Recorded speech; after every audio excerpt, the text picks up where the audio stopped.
revenge, the sweetest morsel to the mouth that ever was cooked in hell. All men who have turned out worth anything have had the chief hand in their own education. Oh, what a tangled web we weave when first we practice to deceive. Oh, what a tangled web we weave when first we practice to deceive. Love rules the court, the camp, the grove, and men below, and the saints above, for love is heaven, and heaven is love. For he that does good, having the unlimited power to do evil, deserves praise, not only for the good which he performs, but for the evil which he forbears. Is death the last sleep? No, it is the last and final awakening. The wretch, concentred all in self, living, shall forfeit fair renown, and, doubly dying, shall go down to the vile dust, from whence he sprung, unwept, unhonored, and unsung. Many a law, many a commandment have I broken, but my word never. Each age has deemed the new born year the fittest time for festal cheer. We are like the herb which flourisheth most when trampled upon. I have heard men talk about the blessings of freedom, he said to himself, but I wish any wise man would teach me what use to make of it, now that I have it. Fight on, brave knights, man dies, but glory lives. Fight on, death is better than defeat. Fight on, brave knights, for bright eyes behold your deeds. Silence, maiden, thy tongue outruns thy discretion. Oh, what a tangled web we weave when first we practice to deceive. The misery of keeping a dog is his dying so soon.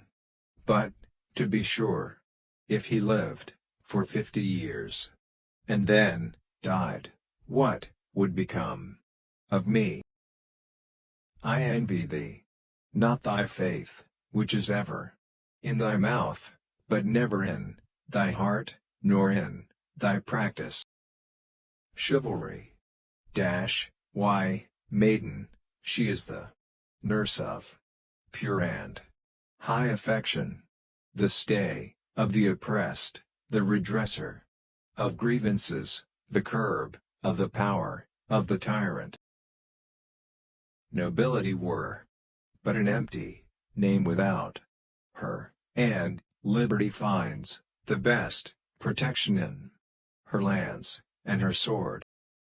Have sometimes thought of the final cause of dogs having such short lives, and I am quite satisfied it is in compassion to the human race, for if we suffer so much in losing a dog after an acquaintance of 10 or 12 years, what would it be if they were to live double that time?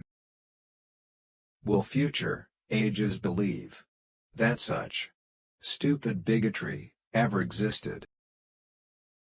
Wounds sustained for the sake of conscience carry their own balsam with the blow. I will tear this folly from my heart, though every fiber bleed, as I rend it away. One crowded hour of glorious life is worth an age without a name. A lawyer without history or literature is a mechanic, a mere working mason. If he possesses some knowledge of these, he may venture to call himself an architect. 1 hour of life, crowded to the full with glorious action, and filled with noble risks, is worth whole years of those mean observances of paltry decorum, in which men steal through existence, like sluggish waters through a marsh, without either honor or observation. We shall never learn to feel and respect our real calling and destiny, unless we have taught ourselves to consider every thing as moonshine, compared with the education of the heart. In the name of God, said Gurth, how came they prisoners? And to whom? Our master was too ready to fight, said the jester, and Athelstane was not ready enough, and no other person was ready at all. Heap on more wood. The wind is chill, but let it whistle as it will keep our Christmas merry still. It was woman that taught me cruelty, and on woman, therefore I have exercised it. Breathes there the man with soul so dead, who never to himself hath said, this is my own, my native land. Success or failure in business is caused more by the mental attitude even than by mental capacities. Blessed be his name, who hath appointed the quiet night to follow the busy day, and the calm sleep to refresh the wearied limbs and to compose the troubled spirit. I have sought but a kindred spirit to share it, and I have found such in thee. When true friends meet in adverse hour, 'tis like a sunbeam through a shower, a watery way an instant seen, the darkly closing clouds between. In the wide pile, by others heeded, not hers, was one sacred solitary spot, whose gloomy aisles and bending shelves contain 4 moral hunger, food, and cures for moral pain. 1 or 2 of these scoundrel statesmen should be shot once a year, just to keep the others on their good behavior. My hope, my heaven, my trust, must be my gentle guide in following thee. Once upon a time there lived an old woman called Janet Jelly, who was suspected to be a witch on the infallible grounds that she was very old, very ugly, very poor, and had 2 sons, one of whom was a poet and the other a fool, which visitation all the neighborhood agreed had come upon her for the sin of witchcraft.